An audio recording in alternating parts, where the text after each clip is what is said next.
Olá, graça e paz. Hoje, Atos dos Apóstolos, no capítulo 11. No capítulo 10, Pedro é levado à casa de Cornélio e o evangelho entra no mundo dos gentios. No capítulo 11, Pedro é chamado a explicar por que ele esteve lá. E a igreja, fundamentalmente judia, reconhece que o evangelho de fato foi aberto também aos gentios.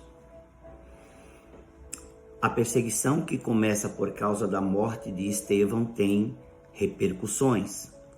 Essa perseguição basicamente tem um sentido espiritual nela. Jesus deu a ordem para que os discípulos se espalhassem pelo mundo e anunciassem a mensagem. Mas a igreja ficou restrita à Judéia.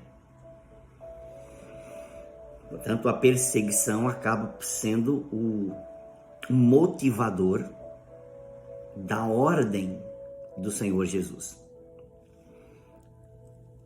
No versículo 19, diz que os que foram dispersos a partir da perseguição que começou com a morte de Estevão se espalharam até a Fenícia, começaram a sair da sua nação, Chipre e Antioquia, não anunciando a palavra a ninguém que não fosse judeu.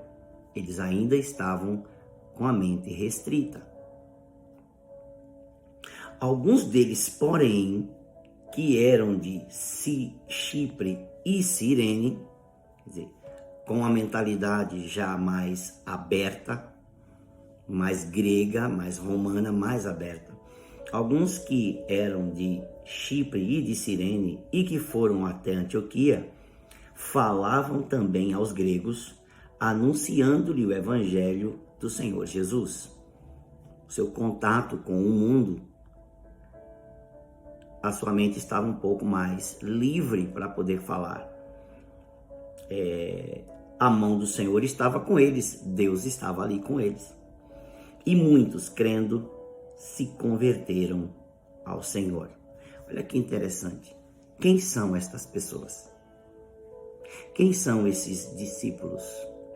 Quem são estes evangelizadores? Quem são estes missionários? Quem são estes discipuladores? Não sabemos os nomes.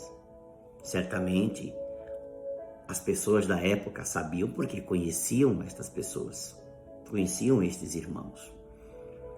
Não eram irmãos desconhecidos da igreja local, mas se tornaram anônimos no registro do evangelho, no registro da ação da igreja no mundo no primeiro século.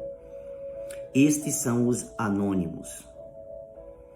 Os anônimos são aqueles cujos nomes o Senhor conhece, mas que a igreja nunca conhecerá.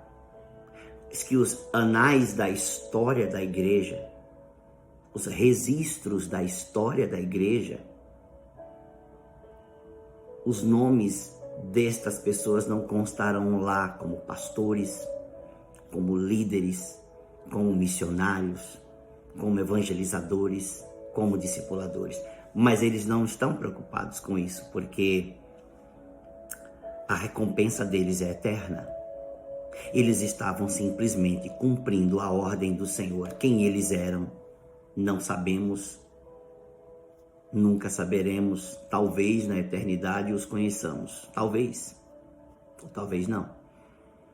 Mas os anônimos, aqui não é Paulo, aqui não é Barnabé, aqui não é Pedro, Tiago, João. São irmãos.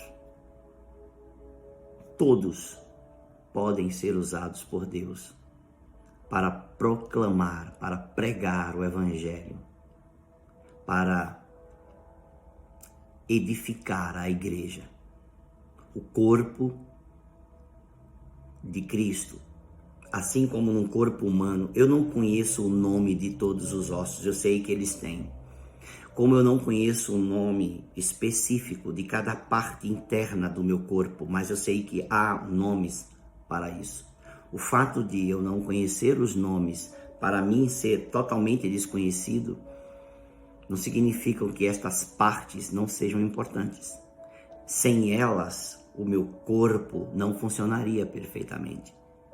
A maior parte para mim é anônima, mas funciona perfeitamente. Assim na igreja, a maior parte daqueles que fazem a obra de Deus, daqueles que pregam o evangelho, daqueles que fazem a igreja crescer, pelo auxílio do Espírito Santo, numericamente e espiritualmente, são anônimos. Seus nomes não aparecem nas listas dos registros oficiais, mas seus nomes estão escritos no céu e sua recompensa está garantida.